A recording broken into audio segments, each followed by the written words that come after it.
मंत्रालयात कमी आणि पक्ष फोडण्यासाठी बैठका घेण्यासाठी राज्यात जास्त असतात. हे मी म्हणत नाहीये, हे विरोधक म्हणत नाहीत. तानाजी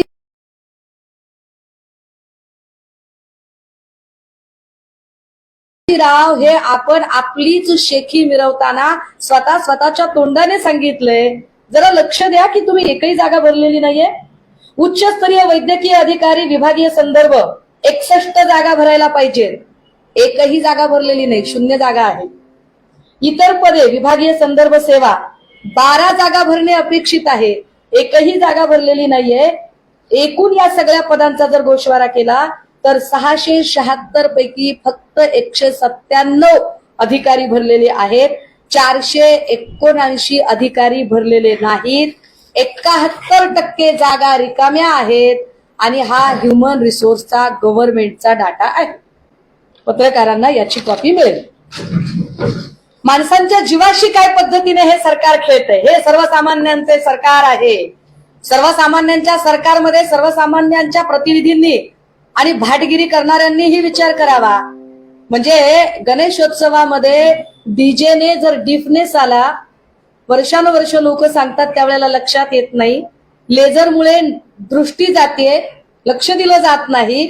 आपल्या ससूनमध्ये कित्येक रुग्ण आहेत, पण एखाद्या बड्या नेत्याच्या नातवाला त्रास होत असेल आणि तिकडनंच रस्त्यावरून जर मुख्य रस्त्यावरून मुंबईच्या मिरवणूक जाणार असेल तर मात्र बडा नेता स्टेटमेंट करेल आणि मग बड्या नेत्याच्या नातवाला त्रास होतोय. अहो, बड्या नेत्याच्या नातवाचंही आरोग्य चांगलं सुरक्षित राहिलं पाहिजे, तेही मूल सुरक्षित असलं पाहिजे, पण त्या मुला इतकेच गोरगरिबाचे मूल सुद्धा सुरक्षित असले पाहिजे.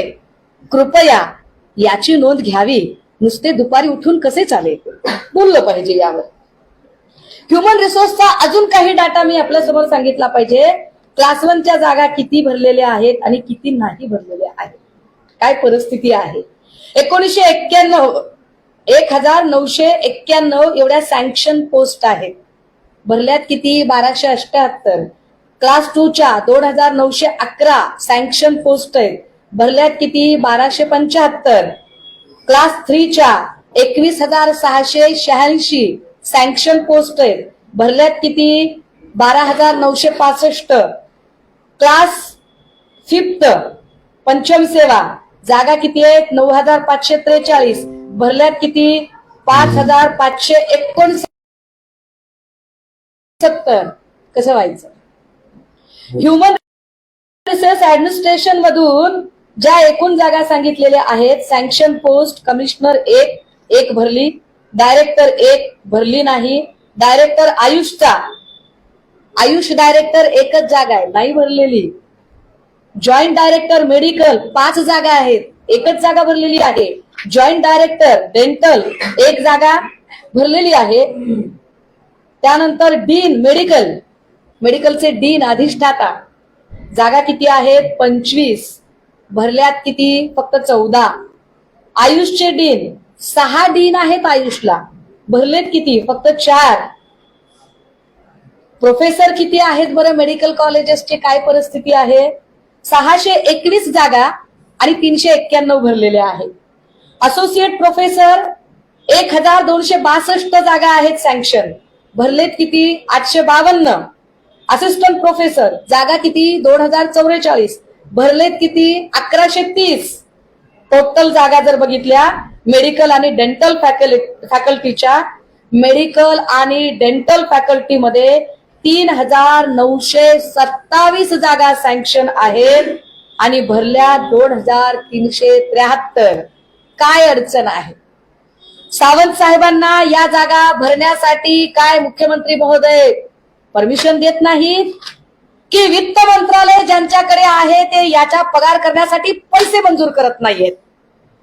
पण तुम्ही म्हणताय की शासन आपल्या दारी. मग शासन आपल्या दारी तरी रुग्ण अजून का खाटेवरी? सांगितलं पाहिजे त्यांनी आम्हाला. कारण तुम्ही नुसत्याच शासन आपल्या दारीच्या जाहिराती करताय, परंतु अजूनही इथून रुग्णसंख्या वाढत आहे. एकट्या नांदेडचा विचार केला तर मला वाटते काल एका मान्यवर वर्तमानपत्रातनं बातमी छापली गेली, 500 खाटांचं रुग्णालय आहे ते, 500 खाटांचं. आणि ऍडमिट किती पेशंट? 2700. कित्येक पेशंट जमिनीवर झोपलेले, हातात सलाईन घेऊन बसलेले, अशा पेशंट्सनी काय करायचं?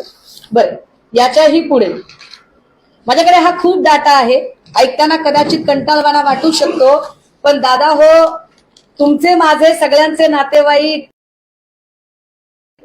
गावखेड्यामध्ये राहतात.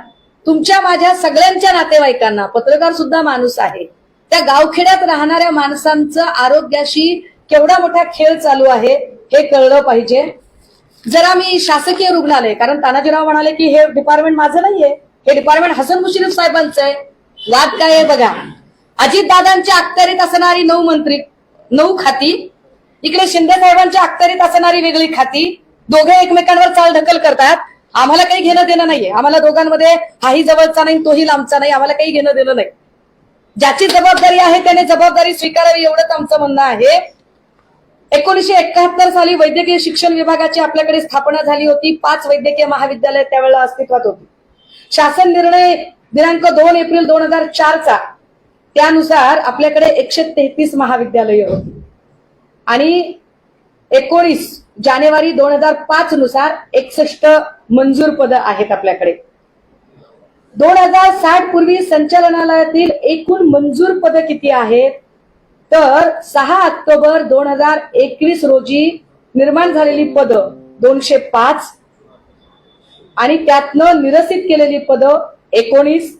2021 पर्यंत संचालनालयातील एकूण मंजूर पद 203 आहेत. आता 203 पदांची अवस्था काय? तर यातली फक्त 131 पदं भरलेली आहेत. तुम्ही म्हणाल की ताई किती आकडेवारी सांगताय, एवढी आकडेवारी का सांगताय? त्याच्या कारणापर्यंत पोहोचणार आहे.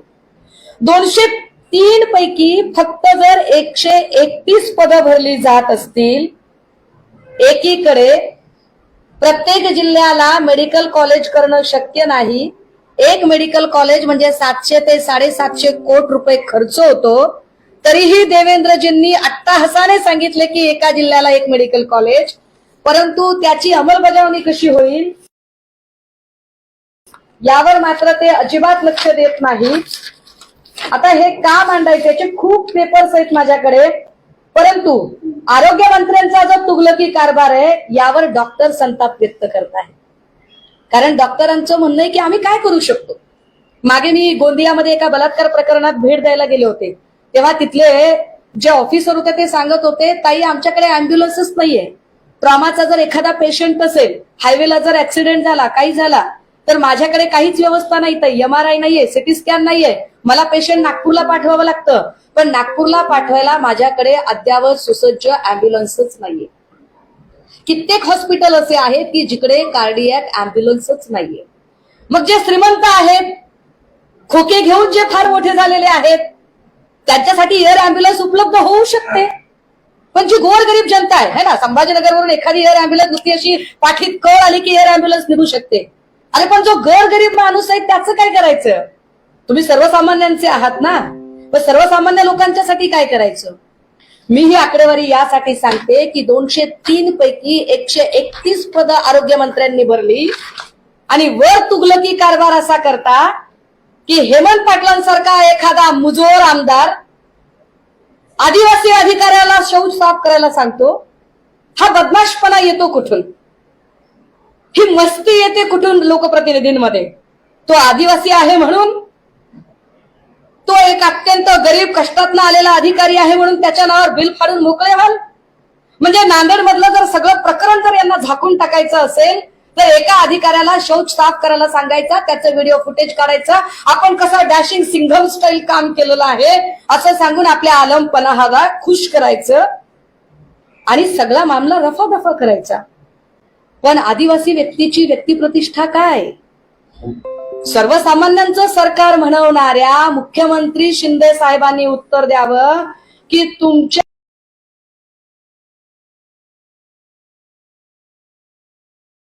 मंत्र्यांना तुम्ही याच्यासाठी आमदार आणि मंत्री केलंय का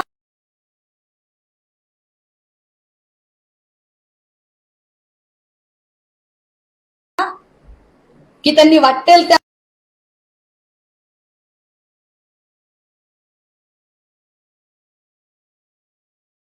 त्यावेळेला सर्वसामान्यांच्यावर वाटेल त्या पद्धतीने ओरडावं, बोलावं. कधी हिंगोलीचा आमदार शिव्या देणार, मारामारी करणार, कधी ती राणेंची टिल्ली टिल्ली पोरं पुण्यात येणार आणि महानगरपालिका वाटेल त्या भाषेत अगदी व्यक्तिगत सूड उगवल्यासारखी भाषा करणार. किरीट सोमय्या वाटेल त्या ऑफिसेस मध्ये जाणार आणि तिथे अरे रावी आणि दमदाटीची भाषा करणार. अगदी त्याच वेळेला तिकडे तो सदा सरवणकर हवेत गोळीबार करणार. प्रकाश सुर्वे हातपाय तोडायची भाषा करून मी टेबल जामीन तयार ठेवला असो. जो या सगळ्या मिंध्यांच्या विरोधात बोलेल त्याचा जीव घेतला जाईल, त्याला धमक्या दिल्या जातील, त्याला हाणमार केली जाईल आणि त्याला वेगवेगळ्या पद्धतीने दहशतीखाली आणलं जाईल. एका आदिवासी अधिकाऱ्याला तुम्ही शौच साफ करायला सांगता आणि वर्ण तुम्ही मखलाशा करता की तुम्ही सर्वसामान्यांचं सरकार आहे.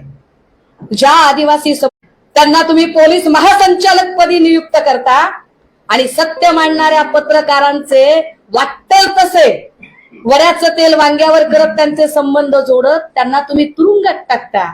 म्हणजे तुमच्या विरोधात कुणी बोललंच नाही पाहिजे अशी दमन यंत्रणा जर तुम्ही करत असाल तर तुम्ही भ्रमात आहात. आम्ही या सगळ्या संदर्भाने हेमंत पाटलांच्या अटकेची तर मागणी करत आहोतच. ही आमची पहिली मागणी आहे की आदिवासी अधिकाऱ्याला अशा पद्धतीने शौच साफ करायला सांगून एका अर्थाने आपली जबाबदारी झटकणारे आणि आपली इमेज क्लीन करण्याच्या नादात आदिवासी समुदायाला लांछित करण्याचा प्रयत्न करणाऱ्या हेमंत पाटलांना तात्काळ अटक झाली पाहिजे. कारण अॅट्रॉसिटी ऍक्ट नुसार त्यांच्यावर गुन्हा दाखल झालाय, कलम 400 नुसार गुन्हा दाखल झालाय, कलम 353 नुसार गुन्हा दाखल झालाय. एवढे गंभीर नॉन बेलेबल ऑफेन्सची कलम लागलेली असताना सुद्धा हेमंत पाटील आम्हाला सापडत नाही असं कृपया बदमाशपणाने बोलू नका आणि सहनशक्तीचा अंत बघू नका. आम्ही प्रचंड कायद्याच्या चौकटीत राहून काम करणारी माणसं आहोत. दुसरं असं की 203 पैकी 131 जागा भरल्या. तुम्ही तिकडे जर निर्णय घेणारी डिसिजन मेकिंग अथॉरिटीच नसेल तर खालच्या कर्मचाऱ्यांनी काय निर्णय घ्यायचे की समजा एखादा अत्यवस्थ पेशंट आहे त्याला शिफ्ट करायचा का, अँब्युलन्स बोलवायची का, ओटी मध्ये घ्यायचा का, हे त्यांना सांगणारी कुणी अथॉरिटीच नसेल तर ते कसे निर्णय घेतील. एका अर्थाने तुम्ही शासनाने हे बळी घेतलेले आहेत. ठाण्यातले बळी, नांदेडचे बळी, संभाजीनगरचे बळी, हे बळी शासनाने घेतलेले आहेत. तानाजी सावंत यांच्यावर मनुष्यवधाचा आणि वैद्यकीय शिक्षण अधिकाऱ्यांवरती सुद्धा, वैद्यकीय शिक्षण मंत्र्यांवरती सुद्धा मनुष्यवधाचा गुन्हा दाखल झाला पाहिजे. कारण तुमच्या हलगर्जीपणामुळे हे सगळे बळी गेलेले आहेत. तुम्ही केलेल्या हलगर्जीपणामुळे आनंदाचा शिध्याचं नाटक करता पण माणसं कशी जगतील याचा विचार करत नाहीत. श्री सदस्यांच्या मृत्यूच्या वेळेलाही असंच केलं. गरज असताना 14-15 कोटीचा खर्च आहे का, तुम्ही पुरस्कार कुणाला द्यावा याच्यावर आम्हाला बोलायचंच नाहीये. पण त्या पुरस्कारासाठी 15 कोटी खर्च करताना लोकांच्या आरोग्याशी तुम्ही खेळलात. तिथेही तुम्ही पुरेशा अँब्युलन्स ठेवल्या नाही, तिथेही तुम्ही पुरेशी आरोग्य व्यवस्था ठेवली नाही, तिथेही माणसं चेंगराचेंगरीमध्ये मेली. या सगळ्यांचा विचार सरकारने करावा आणि तातडीने काय ती महाराष्ट्राची व्हेंटिलेटरवर गेलेली आरोग्य व्यवस्था पूर्ववत कशी होईल यासाठी तुमच्या दिल्लीच्या वाऱ्यांच्या बातम्या ऐकण्यात आम्हाला इंटरेस्ट नाही. तुमच्यातलं नाराजी नाट्य काय ते तुम्ही चौकटीच्या आत, काय जे तुमचा संसार चाललेला आहे तो चौकटीच्या आत मिटवा आणि बाहेर येताना दिवाणखान्यात मात्र आम्हाला उत्तर द्या की तुम्ही आता काय करत आहात. यासाठी पत्रकार परिषद.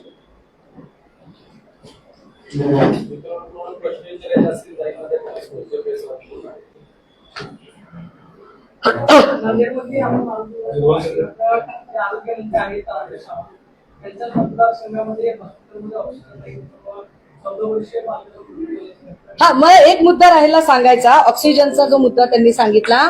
जे लोक असं म्हणतात ना की 2.5 वर्ष घरात राहिलेले मुख्यमंत्री, 2.5 वर्ष घरात राहिलेले मुख्यमंत्री, कोरोनाचा हाहाकार असताना ज्या मुख्यमंत्र्यांनी घरात राहूनही इथली आरोग्य व्यवस्था चोख सांभाळलेली होती, कोरोनाच्या काळात सुद्धा कुठल्याही रुग्णालयात 24 तासात इतके मृत्यू झाले नव्हते. जे पोस्ट कोरोना कालखंडामध्ये सन्माननीय शिंदे साहेबांच्या काळामध्ये आणि तानाजी सावंत आणि मुश्रीफ साहेब आपण असताना, म्हणजे मला हे वाईट वाटतंय मुश्रीफ सर आपल्याबद्दल बोलताना, पण माझी अडचण अशी आहे की आपण अशा असंघाशी संघ केलेला आहे की नाईलाजाने आम्हाला सुद्धा, कारण आपल्यालाही कर्तव्याचा विसर पडत आहे का, आपण सिनियर आहात, पण अशा पद्धतीने कोरोना काळात मृत्यू झालेले होते. मुश्रीफ साहेब, राजेश टोपे साहेबांनी फार व्यवस्थित तिथली सगळी यंत्रणा सांभाळली. ऑक्सिजन सुद्धा कुठे कमी पडला नाही. ज्या बॉडी बॅग वरचं राजकारण केलं, 6,500ची बॉडी बॅग म्हणून केंद्र सरकारने 8,000ला बॉडी बॅग विकत घेतली होती. हे ऑन रेकॉर्ड तपासून बघावं. आज तो पेपर, मी तोही पेपर मीडियाला द्यायला तयार आहे की केंद्र सरकारने 8,000ला बॉडी बॅग विकत घेतली. तुम्ही 6,500वर राजकारण करत बसलात. पण कोरोना काळात इथे एकही माणूस ऑक्सिजन वाचून तडफडला नाही. जे आत्ता पोस्ट कोरोना काळात झालेलं आहे, याचा अर्थ घरात बसून जे त्यांना जमलं ते तुम्हाला ह्याचं दार त्याचं दार, बाई माझ्या तोंडात मार करून मिळालेलं नाहीये.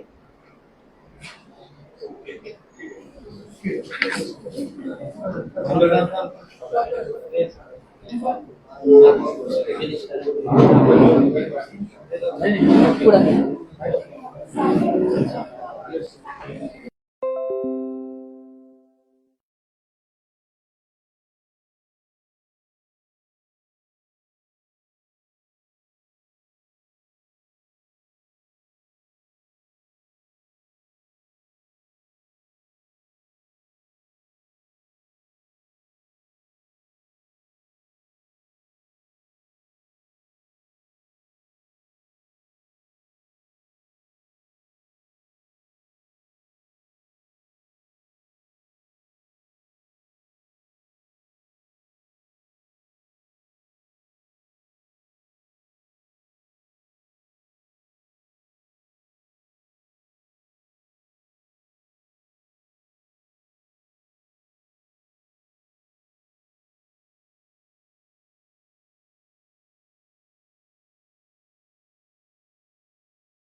आमची व्हिडिओ बातमी आवडल्यास लाईक, शेअर आणि समांतर चॅनलला सबस्क्राईब करायला विसरू नका.